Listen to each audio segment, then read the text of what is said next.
The day before the wedding, I found a pregnancy test report in my fiancée Roxana's bag. 8 weeks. We hadn't slept together in 3 months. When I showed her the report, she burst into tears and said, "I'm sorry. I can't forget him." The him she mentioned was her first love, Damien. The Mao family gave me 50 million as a breakup fee, asking me to leave with dignity. I smiled, signed the papers, and that very day, transferred 80 million from the company account. 3 months later, I appeared before Roxana again, with my new girlfriend by my side. Her eyes were red as she asked, "Jacob, how can you be so heartless?"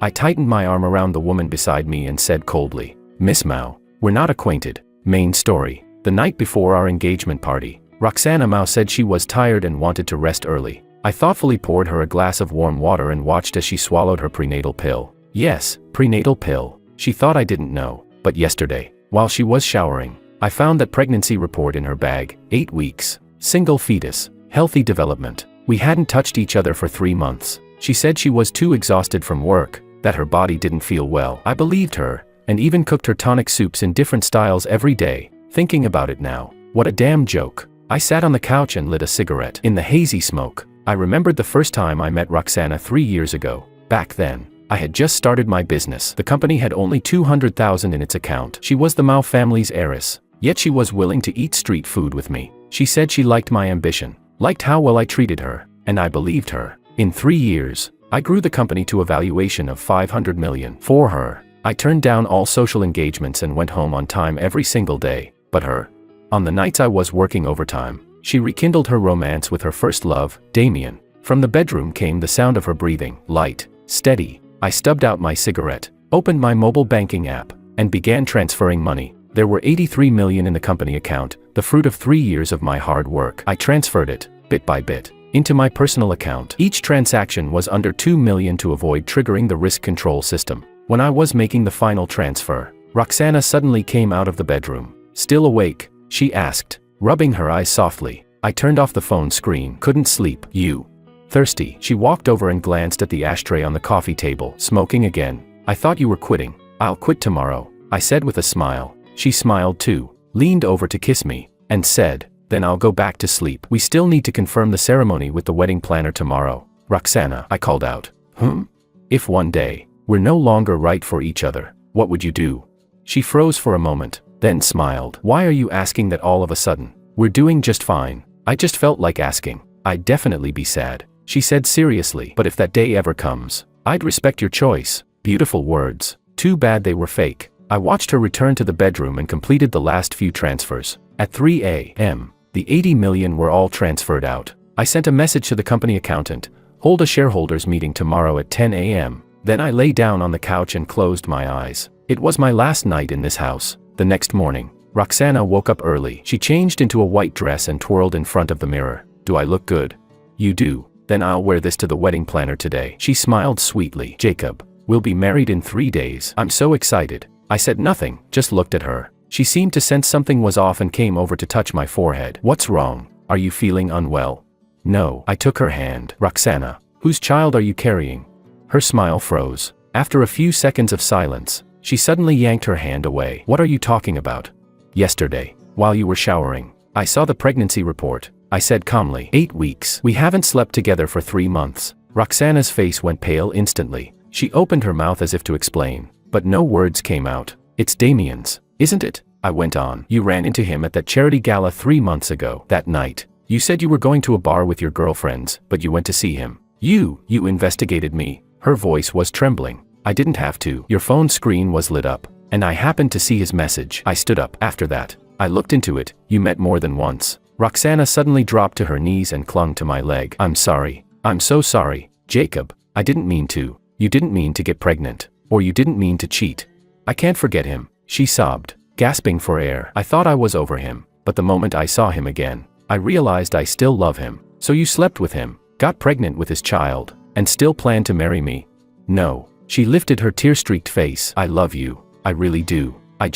You just love him more." I finished for her. She didn't deny it. I bent down and gently pried her hands off me. "Roxana, let's break up." "No." She clutched my shirt desperately. "Jacob, please. I was wrong. I really know I was wrong." "You're not wrong," I said quietly. "I'm just not enough. You never loved me. You just used me as a substitute." The doorbell rang. When I opened the door, Roxana's father, Cameron, was standing there with 2 bodyguards behind him. "Mr. Ning, we need to talk," Cameron said coldly. I stepped aside. "Please, come in." Cameron entered, glanced at his daughter kneeling on the floor, and sighed. "Roxana, get up." She stood, crying, and hid behind him. "Mr. Ning," Cameron said bluntly, "this is Roxana's fault, but the wedding is already arranged, the guests invited. Canceling it now would hurt both the Mao family and you. So, I'll give you 50 million as compensation." Cameron took out a check from his briefcase. "The wedding goes on as planned. After the baby is born, I'll have it taken care of. You and Roxana can live your lives." I looked at the check and suddenly laughed. "Uncle Mao, do you think I need money?"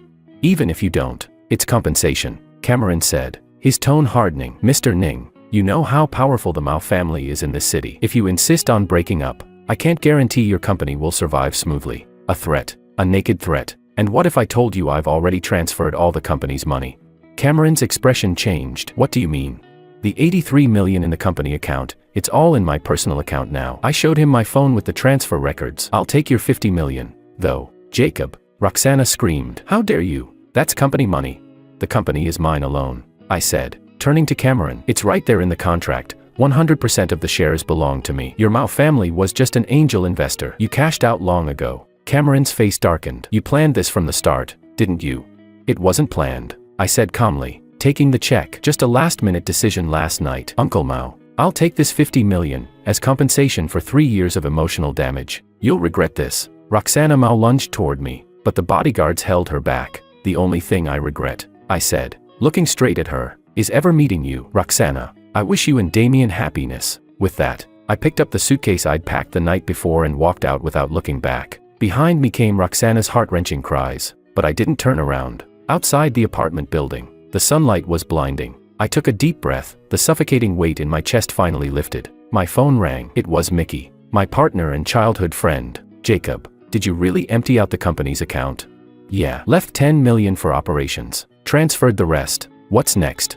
"I'm heading south to start a new company," I said, opening the car door. "There's a project down there I've had my eye on for a while. The Mao family won't let this go easily." "I know." I started the engine. "That's why I have to move faster." When I hung up, I glanced at the rearview mirror. Roxana was standing on the balcony, watching me drive away. Her hand rested gently on her belly, as if protecting something. How ironic. She was protecting another man's child, and the 3 years I gave her, maybe they meant less to her than that unborn baby. Forget it. I pressed down on the accelerator and sped away. This time, I was living for myself. The project in South City went smoother than I expected. With 80 million and my core team, I registered the new company within a month and rented out an entire floor in an office tower. Mickey came with me to handle RD, along with a few trusted old employees. "Jacob, the Mao family's making moves," Mickey said, walking into my office with a tablet. "They've reached out to several of our major clients, trying to get them to terminate their contracts." As expected, I signed a document and looked up. What did the clients say? 2 already confirmed they'll cancel. 3 others are still hesitating. I leaned back in my chair, rubbing my temples. The Mao family was powerful, but not invincible. "Send me the details of those 3 clients. I'll talk to them myself." "Got it." Mickey hesitated. "Jacob, you don't have to push yourself this hard. We have enough cash. We can afford to slow down." "No, we can't." I stared out the window. Cameron Mao won't give me any breathing room. I need to stabilize before he shuts every door. For the past month, I'd barely slept. Days spent negotiating with clients. Nights drafting proposals. 3 or 4 hours of sleep at most. But I didn't feel tired. If anything, I felt alive. At least I didn't have to think about Roxana anymore, didn't have to feel cold every time I remembered her lies. At 8 in the evening, I walked out of a client's office, having just secured a 20 million deal. Standing under the office tower, I lit a cigarette. The nights in South City were quieter than in the north, no dazzling neon lights, just a few scattered street lamps beneath a sky full of stars. My phone rang. A strange number. I answered. "Hello. Mr. Ning, this is Tiffany." Tiffany. I'd heard that name before, the founder of the largest venture capital firm in South City, a legend in the investment world. "Miss Sue." "Hello." I stubbed out my cigarette. "What can I do for you?" "I've read your project proposal. It's quite interesting," she said, her tone calm and composed. "Do you have time to meet? I'd like to discuss an investment." "Investment?" I hadn't expected anyone to reach out this quickly. "Of course," I replied. "If you're available, we can meet now." "Now works." She gave me an address. Nami Cafe. "I'll be on the 2nd floor." After hanging up, I called a cab and headed there. Nami Cafe was a well-known upscale spot in South City, elegantly decorated. exuding quiet luxury. Its patrons were all business elites. I went upstairs and immediately spotted her sitting by the window. She was dressed in a black suit, her long hair tied neatly behind her head, eyes fixed on the documents before her. "Miss Sue," I approached. She looked up, and for a moment, I was stunned. She was beautiful. Not the fragile, soft kind of beauty Roxana had, but sharp, commanding, a beauty that could cut. Sword-like eyebrows, starry eyes, crimson lips, and a gaze so sharp it felt like it could pierce right through me. "Sit," she said, gesturing to the seat across from her. I sat down, and she pushed a folder toward me. "I've studied your project," she began directly. "An AI-powered customer service system, strong market potential, solid technical barriers. I'm willing to invest $50 million for a 20% stake. $50 million for 20%, that was an excellent offer." "Miss Sue, may I ask something?" I looked at her. "Why me? There are plenty of AI companies in South City, many stronger than mine because you ran from North City," she said, taking a sip of coffee. "Which means you have guts. And the Mao family is trying to block you. That tells me you've touched their interests. I like competitors who make powerful people nervous." She didn't mince words. "You're not afraid of offending the Mao family?" "The Mao family rules North City. But here in the South," she smiled faintly, "they're not that powerful." She set down her cup. "Mr. Ning, you don't have to answer right now. Think it over." "No need." "I agree." Her brows lifted slightly. "You decided that quickly. Your offer's fair, and honestly, I need both capital and connections right now." I extended my hand. "Pleasure working with you." She shook it firmly. "Pleasure working with you." Her hand was cool, but her grip was strong. "Oh, by the way," she said, picking up her bag, "there's a business association event the day after tomorrow. Come with me. I'll introduce you to some people. It'll help your company." "All right." She turned to leave, then looked back. "Mr. Ning, your feud with the Mao family doesn't concern me, but I hope you won't let personal emotions affect your work." "I won't," I said seriously. "That's all in the past." She studied me for a few seconds, then nodded and left, her heels clicking crisply on the floor. I sat there, watching her disappear down the stairs. That woman was strong, but she was also real, not like Roxana, who was all lies. When I got back to the office, Mickey was still working late. "Jacob, how'd it go?" "It's done. Tiffany's investing $50 million for 20%. "Holy shit." Mickey jumped up. "Tiffany Sue, the investment queen of South City." "Yeah, Jacob, you're incredible." Mickey lunged to hug me, but I pushed him away. "Don't get too excited. She's taking me to a business association event the day after tomorrow. Then you'd better get ready. Everyone at those events are big players. Getting to know them could do wonders for us." I smiled faintly and said nothing. Deep down, I knew Tiffany's investment in me wasn't just because of my project's potential. It was more than that. She saw my potential as a person, and the leverage I represented against the Mao family. She was a businesswoman, and every decision a businesswoman makes has a calculation behind it. But that didn't matter. At least she wouldn't lie to me. That was enough. That night, back at my rented apartment, I showered and lay down on the bed. When I picked up my phone, I saw dozens of unread messages from Roxana. "Jacob, I really know I was wrong. Please come back. Okay, I can't live without you. Have mercy on me and the baby, please." I didn't even finish reading them. I blocked her number directly. Then I opened my social feed and deleted every single photo that had anything to do with her. 3 years of love, gone. Just like that, but I didn't regret it, because she was the one who betrayed me first. I turned off my phone and closed my eyes. Tomorrow would be a new day, and I had to keep moving forward. As for Roxana, she could stay in the past. The Business Association's banquet was held at South City's most luxurious hotel. I arrived 10 minutes early, wearing a new suit. Tiffany was already waiting at the entrance. Tonight, she wore a deep wine-red evening gown, her long hair cascading over her shoulders, a completely different look from her usual sharp and professional image. "On time," she said, glancing at her watch. "Let's go." I followed her into the grand hall. The place was already lively, men in tailored suits, women in elegant gowns, laughter mingling with the soft sound of jazz. "I'll introduce you to a few people," Tiffany said, handing me a glass of champagne. "But remember, at events like this, listen more, talk less." "Understood." She led me to a middle-aged man. "Mr. Jean, long time no see." "Tiffany." He smiled broadly and shook her hand. "I heard you've invested in another new project." "Yes." She turned to me. "This is Jacob, founder of the company I've just invested in. AI Intelligent Customer Service Systems. Mr. Ning, a pleasure to finally meet you." Mr. Jean extended his hand. I was a little surprised, but I shook it politely. "You flatter me, Mr. Jean. I've heard of your project. It's promising." He patted my shoulder. "Come by my office sometime. We'll talk in detail." "Of course." I appreciate the opportunity. After that, Tiffany introduced me to several more people, all heavyweights in South City's business circle. I could tell they were polite, even friendly. but also quietly assessing me, testing whether I was worth their time. Mr. Ning, young and capable, said one of them, a CEO named Wang. I heard you're from North City. That's right. Why not stay there and keep developing your business? Because South City has a larger market and more opportunities. I kept my tone calm. Besides, I wanted a change of environment. A change of environment. He gave a knowing smile. I heard you and the Mao family had some disagreements.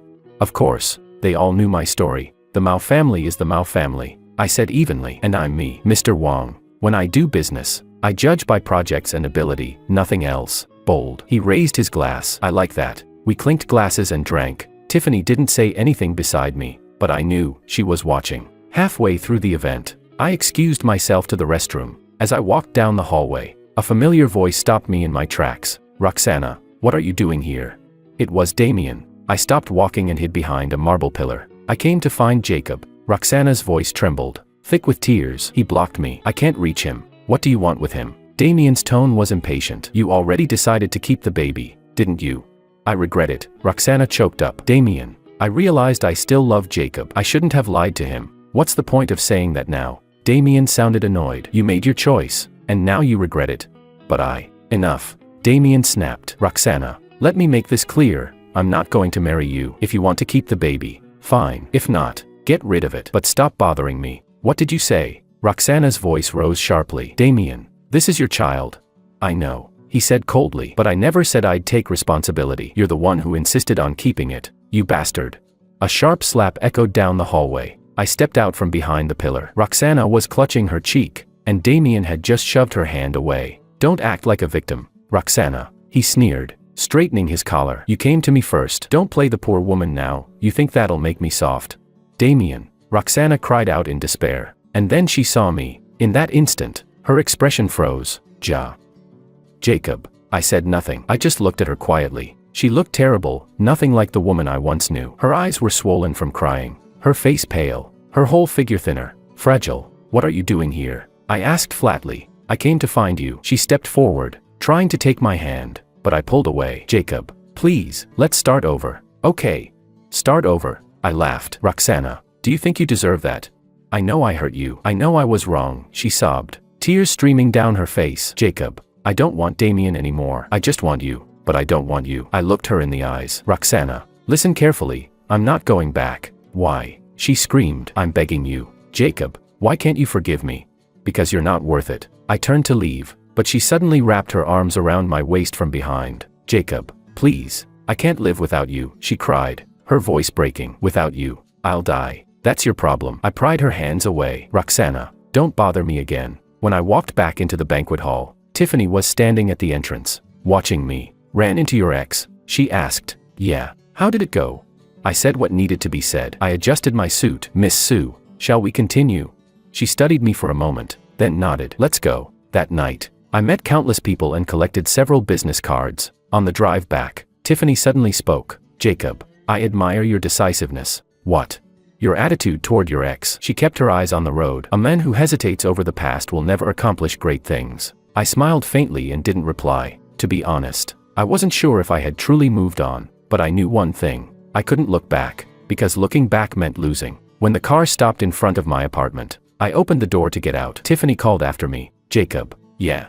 If you ever need help, she said softly, you can come to me. Why? I asked. Because you're worth it. Then she stepped on the gas and drove away into the night. I stood there, watching Tiffany's taillights fade into the night. That woman really was something else. Back home, I showered and lay on my bed. My phone buzzed. It was a message from Mickey. Jacob, the Mao family's at it again. This time, they've gone after our suppliers. I frowned. Cameron Mao was moving faster than I'd anticipated. Got it. We'll deal with it tomorrow. I turned off my phone and closed my eyes. This war had only just begun. The next morning, my phone rang early. It was one of our suppliers. They were polite, even apologetic, but the meaning was clear. Due to policy adjustments, they couldn't continue working with us. I didn't need to ask why. By noon, all 3 of our key suppliers had terminated their contracts. Jacob, this can't go on. Mickey paced anxiously. Without suppliers, our project's dead in the water. I know. I stared at the flood of termination emails on my screen. But the Mao family's influence hasn't fully reached South City yet. We still have a chance. What do we do now?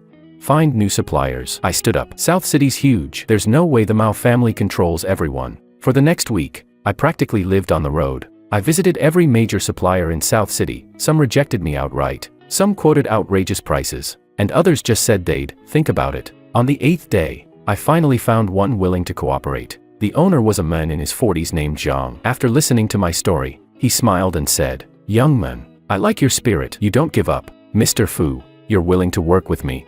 Willing. He patted my shoulder firmly. "But I have one condition." "Name it." "When the project succeeds, I want 5% of the profit." 5% wasn't unreasonable. "Deal." I extended my hand. He shook it with a grin. "I've got a good feeling about you, kid." With the supply issue resolved, the project finally started moving forward again. But the Mao family didn't stop there. They began spreading rumors online, accusing me of embezzling funds, calling my company a scam. Within hours, the internet exploded. "Jacob, the company's phones won't stop ringing," Mickey said in panic. "Everyone's asking for refunds."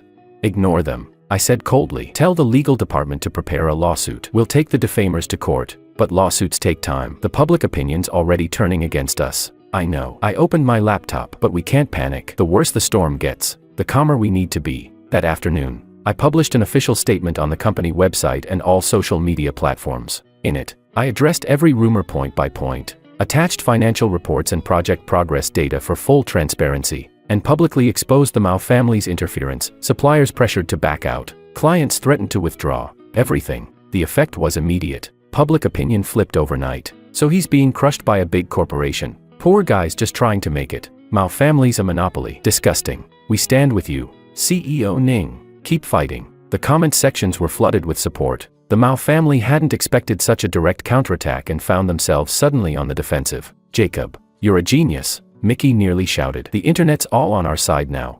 "This is just the first step," I said, closing my laptop. "The Mao family won't stop here." My voice was calm, but my resolve was steel, because this wasn't just business anymore. It was personal. That night, just as I expected, Cameron called. "Jacob, you're playing with fire." His voice was icy. "Uncle Mao, you struck first." I leaned back in my chair. "I'm only defending myself. You think public opinion will save you?" He sneered. "Jacob, you're still too young. Then we'll see who burns first." I hung up without hesitation. A few seconds later, my phone rang again. It was Tiffany. "Well done," she said bluntly. "But the Mao family won't stop." "Be careful." "I know. Come to my office tomorrow," she said. "I'll introduce you to some lawyers. If you're going to fight this war, prepare for a long one." "All right." When the call ended, I stood by the floor-to-ceiling window, gazing at the dazzling lights of South City. The skyline glimmered, the streets below alive with motion. This city would be my new beginning. The Mao family wanted to destroy me. I would make sure I thrived instead. The next morning,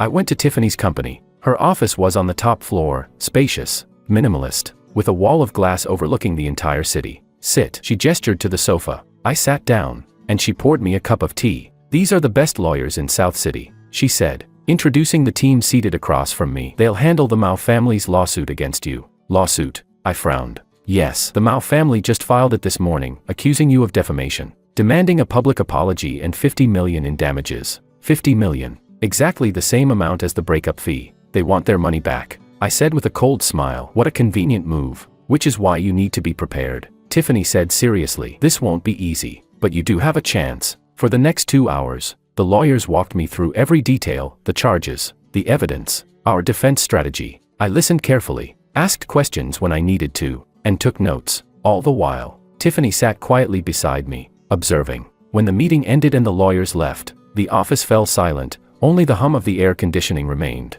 "Jacob," she said suddenly, "aren't you afraid?" "Afraid of what?" "Of losing." I thought for a moment, then shook my head. "No." "Why not?" "Because I already lost once," I said, meeting her eyes. "When Roxana betrayed me, I hit rock bottom. But this time, it's different. I'm fighting for myself. Win or lose, it's my own choice." Her gaze softened, something complicated flickering behind her composure. "Miss Su," I said quietly, "can I ask you something?" "Go ahead. Why are you helping me?" She was silent for a few seconds before walking toward the window. "Because you remind me of who I used to be," she said softly. "When I was young, I was crushed too, looked down on, humiliated. But I didn't give up. I climbed my way up, one step at a time. So you see yourself in me?" "No." She turned back, eyes calm and steady. "I see your determination." "Jacob, do you know what's scarier than failure? Giving up. As long as you don't give up, there's always a chance to turn things around." Her words settled deep in my chest, warm and grounding. "Thank you, Miss Su." "No need," she smiled. "You earned my respect." She glanced at the clock. By the way, there's a dinner tonight. Interested? What kind of dinner? A business association gathering. Lots of influential people will be there. She smiled faintly. It'll be good for your network. All right, I said. I'll go. That night, I followed Tiffany to the dinner. At the table, the conversation revolved around recent business developments. Inevitably, someone brought up my feud with the Mao family. President Ning is quite bold. One businessman chuckled. Takes guts to go head-to-head with the Mao family. It's not about guts, I said, raising my glass. They forced my hand. I'm just defending myself. I hope I can count on everyone's guidance. Of course, came the chorus of polite replies as glasses clinked all around. Then, without warning, the private room door burst open. Roxana stood there. Her belly was unmistakably round beneath a loose dress. Jacob. Her voice trembled, eyes pleading. The room went silent. Tiffany frowned. Where's security? How did she get in? I let her in. Another voice answered. Damien entered, slipping an arm around Roxana's shoulders. Sorry to interrupt, everyone, he said smoothly. I just came to have a quick word with Mr. Ning. About what? I set down my glass. About Roxana. He smiled faintly. Mr. Ning, she's pregnant now. Can't you show some mercy for old time's sake and help her out?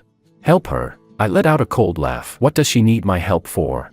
She wants to get back together. Damien's words were casual, almost mocking. You know the baby's mine, but I'm not planning to take responsibility. Roxana can't let go of you, so I figured maybe you two could. Enough. I cut him off sharply. Damien, are you here just to disgust me? I'm only being honest. He shrugged. Think about it, Mr. Ning. I stood, walked right up to Roxana. She lifted her head, hope flickering in her tear-filled eyes. Roxana, listen carefully. I spoke each word slowly, firmly. I will never forgive you. Not in this lifetime. I turned and left the room. Her sobs followed me down the hallway, but I didn't look back. Jacob. Wait, Tiffany called, catching up. I stopped. You okay? She asked quietly. I'm fine. I took a deep breath. Miss Sue, I'd like to be alone for a while. All right. She nodded. Call me if you need anything. I stepped out of the hotel and lit a cigarette. Smoke curled upward as memories swirled through my head. Roxana's first smile. The nights we ate street food together. The promises she made to grow old by my side. All gone. She destroyed everything with her own hands. And me? All I could do was keep moving forward. The lawsuit dragged on longer than I expected. The Mao family had hired one of the top legal teams in the country. Every hearing was a battlefield, sharp, relentless, unforgiving. But Tiffany's lawyers were seasoned fighters too. Each time, they found ways to turn the pressure back on our opponents. Mr. Ning, the Mao family's attorney demanded in court. Do you have proof that the Mao family engaged in commercial suppression against your company? Yes. I held up a stack of documents. These are termination letters from 3 suppliers, all dated the same day, all citing policy adjustments. Tell me, is that just coincidence? That doesn't prove the Mao family was behind it. Then how about this? I produced a USB drive, a recording. One supplier's owner said, and I quote, Chairman Mao put us under tremendous pressure. We had no choice. Now tell me, who else could that Chairman Mao be referring to? The lawyer's face darkened. The judge tapped the gavel. Defense. Please address the plaintiff's evidence directly. After a moment of silence, the Mao family's lawyer said stiffly, we'll need time to verify the authenticity of this recording. Very well, the judge said. Court is adjourned. Next session to be scheduled. Outside the courthouse, Mickey clapped me on the shoulder, grinning. Jacob, you crushed them. Did you see the look on their lawyer's face? He was green. Don't celebrate too early. I gathered the files. They'll come back harder. So what? We've got Miss Sue backing us up. And it was true, Tiffany had done more for me than I ever expected. It wasn't just the legal team. She'd helped with financing, networking, even little details in my day-to-day life. That evening, my phone buzzed. Dinner tonight. It was Tiffany. I glanced at the clock. 7 p.m. Sure. We met at a quiet Japanese restaurant. The kind with soft lighting and only a few tables occupied. The air smelled faintly of grilled fish and sake. You've been working hard lately, Tiffany said, pouring me a cup of sake. I've had worse. I took the cup. Honestly, I couldn't have managed this far without your help. Miss Sue, don't call me that. She smiled. Just Tiffany. We're friends now, aren't we? I hesitated for a moment. Then, Tiffany. She nodded approvingly and raised her glass. To friendship. To friendship. A few cups later, the atmosphere softened. Jacob, she said suddenly, can I ask you something personal? Sure. Do you still love Roxana? I froze. It was a question I had asked myself countless times but never found an answer to. I don't know, I said honestly. Sometimes I think I hate her. Other times, I'm not sure. Maybe I just stopped caring. What if she truly regretted it? Tiffany pressed. Would you forgive her? No. I shook my head firmly. Some things, once broken, can't be fixed. good." She exhaled in relief. "I was worried you'd go soft." "Why?" I asked with a faint smile. "Because I've seen too many men say they've moved on, until their ex cries, and suddenly they forget all the pain." Her eyes held mine. "But you're not like that. I can tell." "I'm glad." Her words stirred something in me. "Tiffany, why are you so kind to me?" She fell silent for a moment, then said quietly, "Because you give me hope." "Hope? Hope that not all men are trash," she said with a wry smile. "I've been hurt before too, so I know what it feels like." So she had her own story. "Can I ask what happened?" "Why not?" She took a sip of sake. 5 years ago, I was in grad school. I had a boyfriend. We'd been together 3 years. I thought we'd get married. Then he cheated on me with my best friend. "What did you do?" "I started a business," she said simply. "Worked myself half to death. Made my first million. And when he came crawling back, I realized I didn't need to prove anything to him anymore. The best revenge," she smiled faintly, "is success." "So you made it?" "Yes." She met my eyes. "And you will too, Jacob. I believe in you." We talked for hours that night, about work, about life, about everything in between. I found Tiffany fascinating. She looked cold and unapproachable on the outside, but inside she was warm, thoughtful, and quietly fierce. She understood my pain, and respected my resolve. For the first time in a long while, I felt at peace. When I drove her home later that night, she suddenly turned to me. "Jacob," she said softly, "can I court you?" I blinked. "What?" "I know the timing's bad," she said seriously, her gaze steady, "but I don't want to wait. I like you, ever since the first time we met." "Tiffany, you don't have to answer now," she interrupted, smiling faintly. "Just tell me when you're ready." She got out of the car and waved goodbye, her silhouette slowly fading into the glow of the streetlights. I sat there for a long time, my emotions tangled. The truth was, I liked her too. She was smart, independent, strong, everything Roxana wasn't, but I didn't know if I was ready to love again. Back home, I showered and lay down. Then my phone buzzed. A message from Roxana. Somehow, she'd gotten my new number. "Jacob, I gave birth. It's a girl. She looks just like you. Will you come see her?" I stared at the message without replying. Her child, what did that have to do with me? Deleting the chat, I turned off my phone and closed my eyes. Tomorrow would be another day. I had to keep moving forward. No more stopping for people or mistakes from the past. The next morning, the trial resumed. This time, the Mao family brought new evidence, the breakup agreement I had signed. "Mr. Ning," their lawyer said, holding up the document, "this is your signature, correct?" "Yes," I said calmly. "I signed it, and you did so voluntarily, without coercion." "I signed it," I said, "but under threat from Mr. Cameron Mao." The lawyer smirked. "Do you have proof of that claim?" "I do." I held up my phone. "Here's the recording," Cameron said, and I quote, "If you insist on breaking up, I can't guarantee your company's future." "If that's not a threat, what is it?" "That was simply a business discussion," the lawyer replied smoothly. "Business discussion?" I sneered. "He explicitly said he'd destroy my company. Does that sound like normal communication to you?"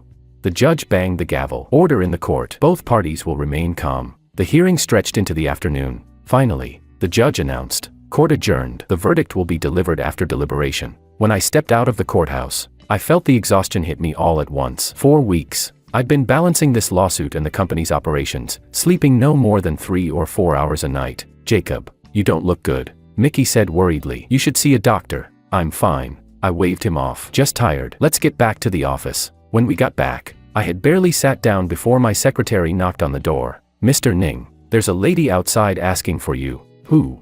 She said her name is Roxana. My face darkened. "Tell her to leave. I don't want to see her," she said. The secretary hesitated. "If you won't see her, she'll kneel outside the building." I was silent for a few seconds, then stood up. "I'll go." Roxana stood at the entrance, a small baby cradled in her arms. She looked worse than the last time I'd seen her, pale, frail, her eyes swollen from crying. "Jacob." The moment she saw me, tears spilled down her cheeks. "What do you want?" My voice was cold. "I want you to meet your daughter," she whispered, holding out the baby. "Look, she looks just like you." "I didn't take her." "Roxana," I said flatly, "she's not my child." "But," she choked, "Damien doesn't want us anymore. You're all I have left." "That's your problem," I said, turning away. "Not mine." "Jacob," she screamed behind me. "Are you really this heartless?" I stopped, turned, and met her tearful gaze. "Heartless?" I laughed bitterly. "Roxana, when you cheated on me, did you ever wonder if I'd feel heartbroken? When you planned to marry me while carrying another man's child, did you ever think about my heart?"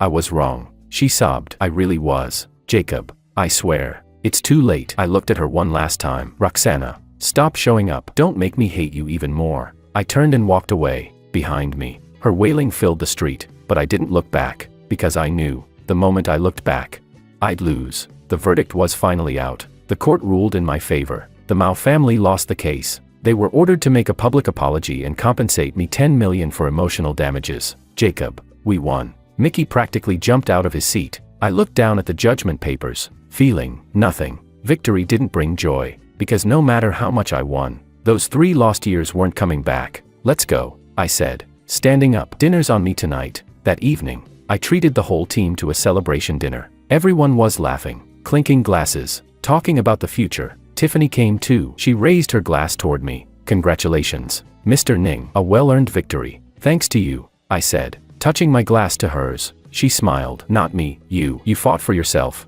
After dinner, she insisted on driving me home. Halfway there, she suddenly asked, Jacob, have you thought about it? About what? The question I asked before. Her eyes met mine. Can I chase you? I hesitated for a moment, then nodded. You can. For a second she looked stunned, then her lips curved into a bright, unguarded smile. Took you long enough, she teased softly. I want to try, I said seriously. Tiffany, I can't promise I'll fall in love right away, but I can promise I'll treat this relationship sincerely. That's enough, she said, squeezing my hand. I'll wait until you're ready. That night, I slept peacefully for the first time in months. The next morning, the Mao family posted their public apology, but I knew Cameron wouldn't stop there. And sure enough, just a few days later, my company received a purchase offer. An investment firm wanted to acquire 51% of our shares, offering 10 billion. Jacob, this is huge. Mickey's eyes were wide. 10 billion. We'd be financially free. I scanned the documents and smiled coldly. You really think fortune falls from the sky? That firm's backed by the Mao family. What? They're trying to buy control, bit by bit, I said. Once they do, they'll push me out. So what do? Reject it. I tossed the offer into the trash. Tell them my company isn't for sale. The Mao family didn't expect me to refuse. They came back with a higher offer. 15 billion. That was far beyond the company's market value, but I turned them down again. Then my phone rang. Cameron, Jacob, are you insane? His voice crackled with anger. 15 billion. What more do you want? It's not about money, Uncle Mao, I said calmly. I didn't build this company to sell it. Then what do you want?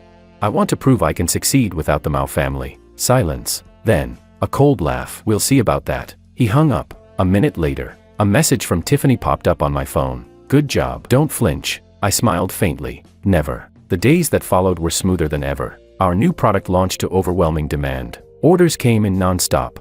And for the first time, I felt like I was truly steering my own future. 3 months later, the company's valuation reached 2 billion yuan. The Mao family, seeing me grow more and more successful, began resorting to other tricks. They hired online trolls to smear my company, claiming our products had quality issues. We immediately released a third-party inspection report, proving that there were no problems whatsoever. At the same time, I instructed the legal department to sue those marketing accounts spreading rumors. Then, the Mao family tried to contact my clients, attempting to poach them away, but my clients trusted me deeply. None of them left. President Ning, we've enjoyed working with you. No matter what the Mao family offers, we won't leave. One of them told me. I was deeply moved. It meant that all my efforts had not been in vain. 6 months later, our company had firmly established itself in South City, becoming a dark horse in the industry. My relationship with Tiffany was also getting better and better. She was independent and never clingy, but she always showed up when I needed her. Jacob, my parents want to meet you, she suddenly said one day. Meet your parents? I was a bit nervous. Yeah, get ready. She smiled. Don't worry, my parents are easy to get along with. On the day of the meeting, my palms were sweating from nervousness, but Tiffany's parents were indeed very kind and seemed satisfied with me. You're a good young man, full of potential, her father said, patting my shoulder. We're at ease knowing Tiffany's with you, her mother added with a smile. That evening, Tiffany drove me home. See, I told you they're nice, she said proudly. I was just too nervous, I admitted with relief. Jacob, she suddenly turned serious. We've been together for a while now. Do you have feelings for me? I looked into her eyes and nodded. Yes. What kind of feelings? The kind that makes me want to walk through life with you, I said, holding her hand. Tiffany, will you be with me?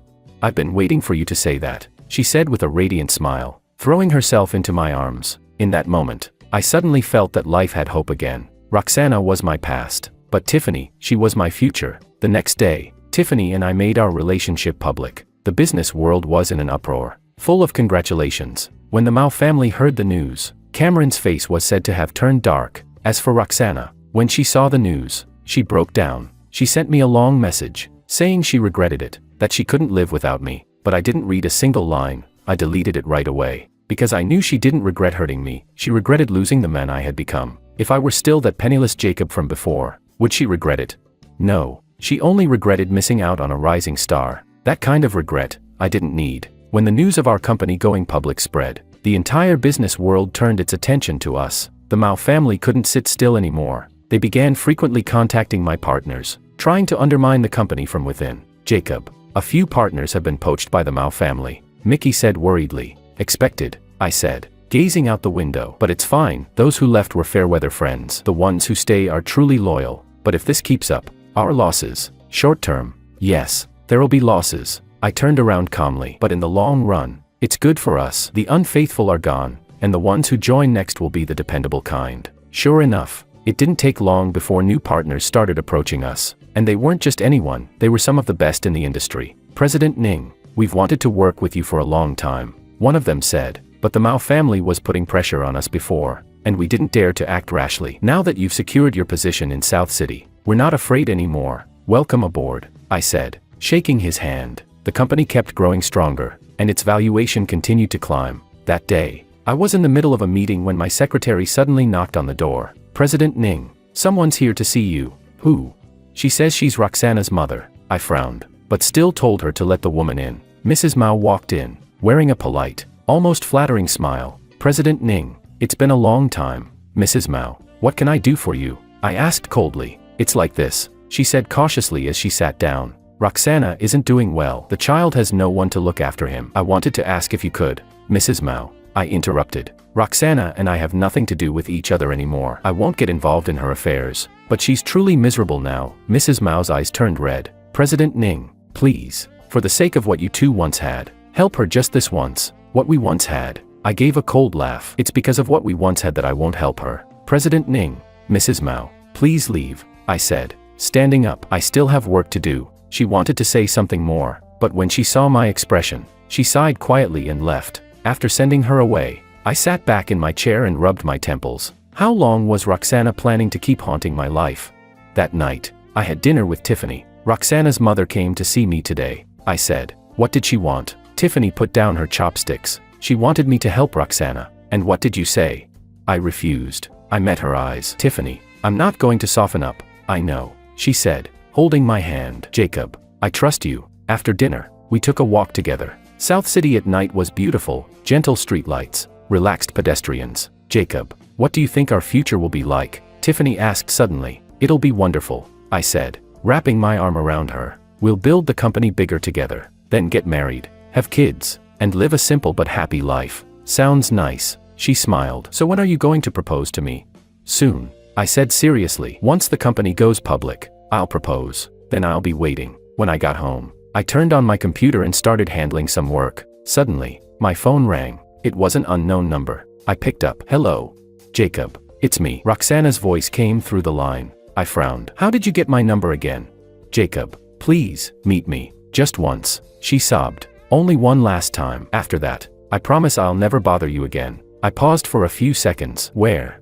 Tomorrow at 2 p.m. at the cafe where we had our first date. I hung up the phone, lost in thought. I didn't want to see her, but I knew that unless I made things completely clear, she would never stop haunting me. The next afternoon, I arrived at the cafe on time. Roxana was already there, waiting. She looked even more haggard than the last time I saw her, her eyes bloodshot, her face pale, her body frail and thin. You came, she said, forcing a weak smile. Say it. What do you want from me? I asked bluntly. I just want to ask, is there really no chance for us anymore? Her tears began to fall. No. Why? She choked out. Jacob, I really know I was wrong. I've lost everything now. You're all I have left. Roxana, you're mistaken. I looked at her calmly. You never had me. So how could you lose me?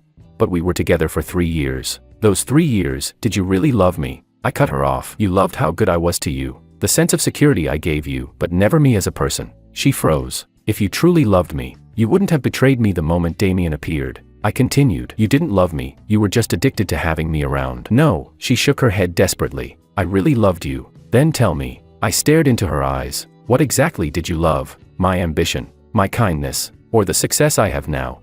She opened her mouth but couldn't say a word, because even she didn't know the answer. See, you don't even know, I said. standing up. Roxana, stop lying to yourself. You're not sorry for hurting me, you're just sorry for losing a promising man. If I were still that broke, useless Jacob from before, would you come looking for me?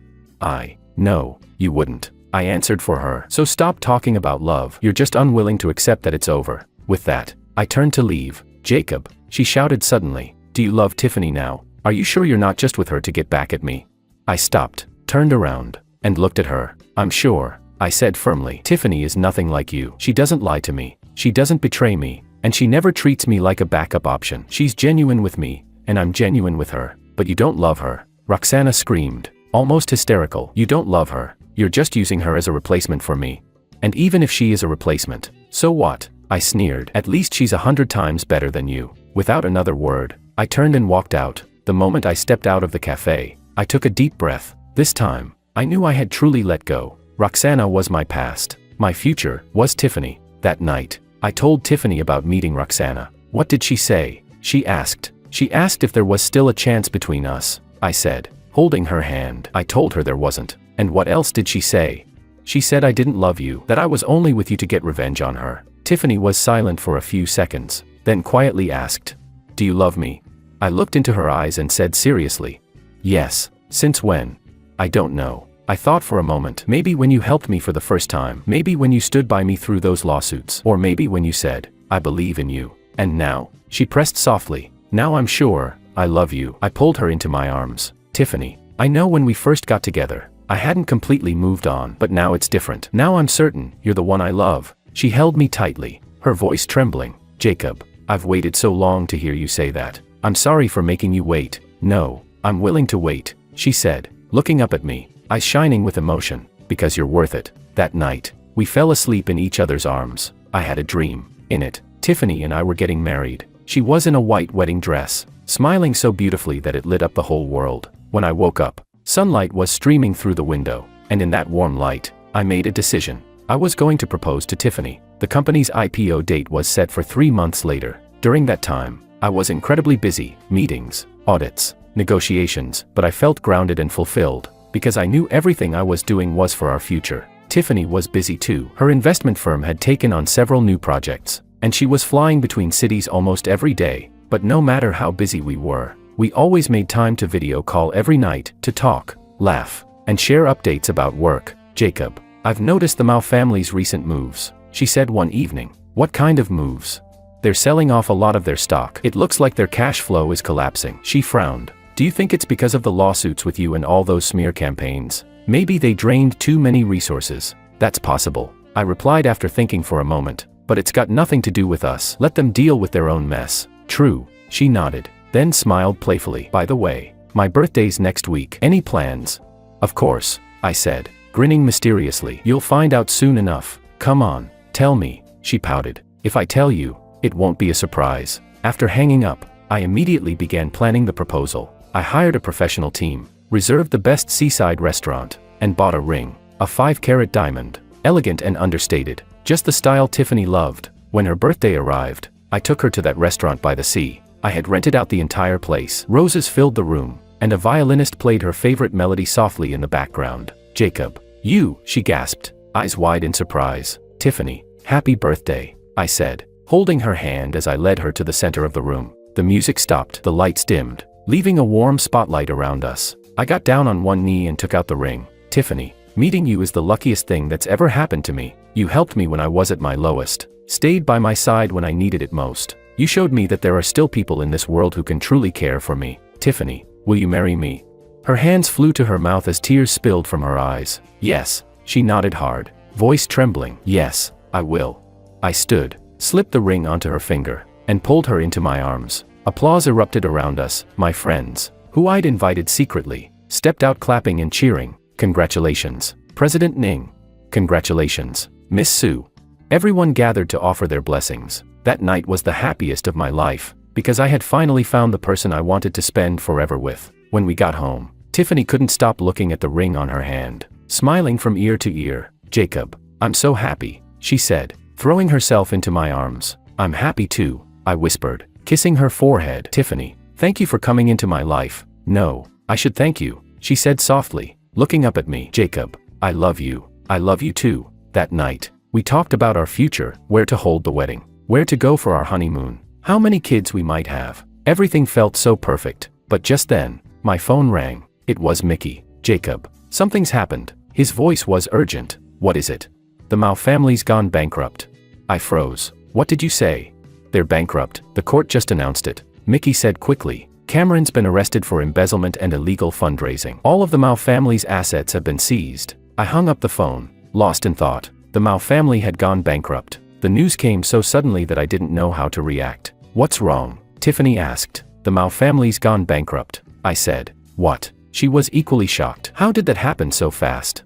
I don't know. I shook my head. But it's got nothing to do with us. We don't need to worry about it. The next day, the news was everywhere. Headlines flooded with the Mao family's downfall. Cameron Mao had been arrested. Mrs. Mao was implicated as well. And the mighty Mao empire crumbled overnight. And Roxana Mao became the biggest casualty of all. She lost everything. Her house, her car, her savings, all seized by the authorities. All she had left was her infant daughter, not even a year old. Someone sent me a photo of Roxana. She was standing by the roadside, holding her child, staring blankly at the passing cars. Her eyes were hollow, lifeless, as if her soul had already left her body. Seeing that photo stirred something inside me, but that was all, just a flicker of emotion. Her fate today was the result of her own choices, step by step. If she hadn't betrayed me back then, if she had chosen honesty, maybe her life would be very different now. But there are no ifs in life. No one gets to start over. I turned off my phone and looked out the window. The sun was warm, the breeze gentle. My life, finally, had turned a new page. The company went public successfully, and our stock price soared. On the day of the IPO, Tiffany and I rang the ceremonial bell together. At that moment, I felt that every sleepless night, every hardship, every loss, had all been worth it. President Ning, congratulations. Guests called out. Thank you, I replied, shaking hands one after another. At the celebration banquet, I met many old friends and made new ones. Everyone was talking about the company's bright future, about the potential of the market. Tiffany and I stood side by side, accepting blessings and smiles from all directions. President Ning, I heard you two are getting married. Someone asked. Yes, next month, I said, wrapping my arm around Tiffany. You're all invited. We'll definitely be there. After the party, Tiffany and I went home. Finally over, she sighed, kicking off her heels and collapsing on the sofa. I'm exhausted. You've worked hard, my wife, I said, handing her a glass of water. Hey, we're not married yet, she said, blushing. Just getting used to saying it early, I teased, sitting beside her. Tiffany, thank you for staying by my side all these years. Don't say that. She leaned on my shoulder. Jacob, I should be thanking you for showing me what real love is. We sat there quietly, soaking in the peace of the moment. It had been such a hectic time. We hadn't relaxed like this in ages. Jacob, do you ever wonder how Roxana's doing now? She asked suddenly. I don't know, I said, and I don't want to know. That's all in the past. You're right, she nodded. By the way, how's the wedding preparation going? Everything's arranged. You just get ready to be the most beautiful bride. Then I'd better make sure I live up to that, she said with a playful smile. The next month was a whirlwind of wedding preparations. Invitations were sent out, the guest list finalized, the wedding gown fitted and ready. Everything was falling neatly into place. The day before the wedding, I received a call from an unknown number. Mr. Ning, this is a nurse from the People's Hospital. There's a patient named Roxana who wishes to see you. What happened to her? I frowned. She was in a car accident. She's in the ICU right now, the nurse said. She said she has something important to tell you and hopes you can come. I paused for a few seconds. I understand. After hanging up, I sat there, conflicted. Should I go or not? In the end, I decided to go, not because I still cared about her, but because I wanted to end this chapter once and for all. At the hospital, Roxana lay on the bed, wrapped in bandages from head to toe. You came, she said weakly. What do you want to say? I asked, standing beside her bed. Jacob, I know I don't deserve your forgiveness. Tears streamed down her face, but I still want to say. I'm sorry, I know, I said quietly, turning to leave. Jacob, she called out suddenly, I know tomorrow is your wedding. I wish you happiness. I stopped, looked back at her. Roxana, live well, I said simply. Then I walked out of the room. That was it, our final goodbye. Outside the hospital, I took a deep breath. The sky was clear, the clouds pure white. My life could finally begin anew. The next day, the wedding took place as planned. Tiffany was radiant in her white gown. She looked like an angel. You're beautiful, I whispered as I took her hand and walked down the aisle. You're handsome too, she smiled. Before all our friends and family, we exchanged rings and vows. Jacob, Do you take Tiffany to be your wife, to love and cherish her, for richer or poorer, in sickness and in health, for all the days of your life? I do, Tiffany. Do you take Jacob to be your husband, to love and cherish him, for richer or poorer, in sickness and in health, for all the days of your life? I do. I now pronounce you husband and wife. The groom may kiss the bride.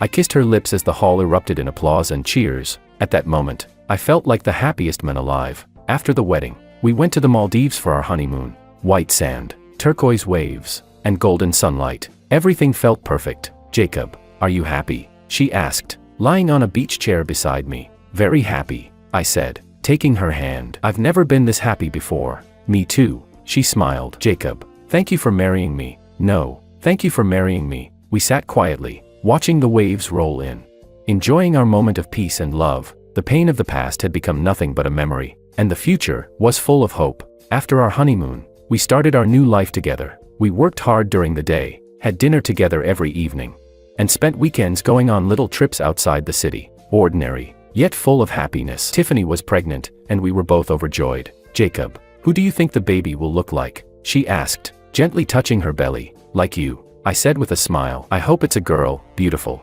just like her mother, and if it's a boy, then he'll look like me, handsome and capable. I teased. You're so full of yourself. She laughed, giving me a playful slap. We joked and laughed like that every day, our life sweet and peaceful. The company was thriving too. We opened branch offices, expanding our business nationwide. Everything was moving in the right direction. One day, while sorting through some documents, I came across Roxana's name. Apparently, she had been discharged from the hospital and was now working at a restaurant, raising her daughter alone. I stared at that name for a moment, feeling nothing. The woman who had once caused me so much pain now had nothing to do with me at all. I closed the folder and went back to work. That evening, Tiffany cooked a full table of dishes. Jacob, dinner's ready, she called out. Coming, I said, walking into the dining room and seeing the feast laid out before me. Wow, honey, you're amazing. Of course, she said proudly. From now on, I'll make delicious meals for you every day. Then I'm the luckiest man alive. We ate together,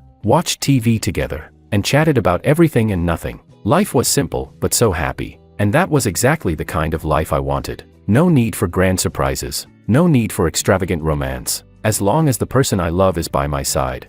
Every day is the best day of my life. When our baby was born, a girl, she looked just like Tiffany, absolutely beautiful. Jacob, look, she's smiling at you, Tiffany said, holding our daughter gently. Really? I leaned closer, and sure enough, our little girl was smiling. In that moment, I felt like I had the whole world in my hands. I named her Iris, hoping her life would always shine as brightly as a rainbow. The days passed peacefully and happily. One afternoon, Mickey called me. Jacob, I just saw Roxana on the street, he said. Oh, I responded calmly. She's having a rough time, he continued, working in a restaurant washing dishes, and her kid looks so thin. Jacob, don't you feel even a little sorry for her?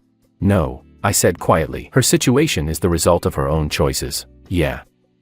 I guess you're right, Mickey sighed. Well, it's up to you. After I hung up, Tiffany looked up from the sofa. What's wrong? She asked. Nothing, I replied. Mickey said he saw Roxana. Oh, she nodded lightly and didn't ask further, because she knew that person was part of the past, and our life would never change because of anyone else. That night, I held my daughter in my arms, watching her peaceful, innocent face as she slept. I thought, this must be the greatest happiness life can offer. A loving wife, a beautiful daughter, a thriving career. What more could I possibly ask for? As for Roxana, let her stay in the past. She was a chapter of my life, a painful one, yes, but one that made me grow. Without that experience, I wouldn't be who I am today. So I don't hate her, and I don't resent her. I just hope she finds the strength to live on, and be a good mother to her child. As for me, I'll keep moving forward, with the woman I love, building a brighter future together. Outside the window, the moonlight was bright and serene. I wrapped my arm around Tiffany and looked at our sleeping daughter, my heart overflowing with peace and gratitude. In this life, I had finally found my true happiness.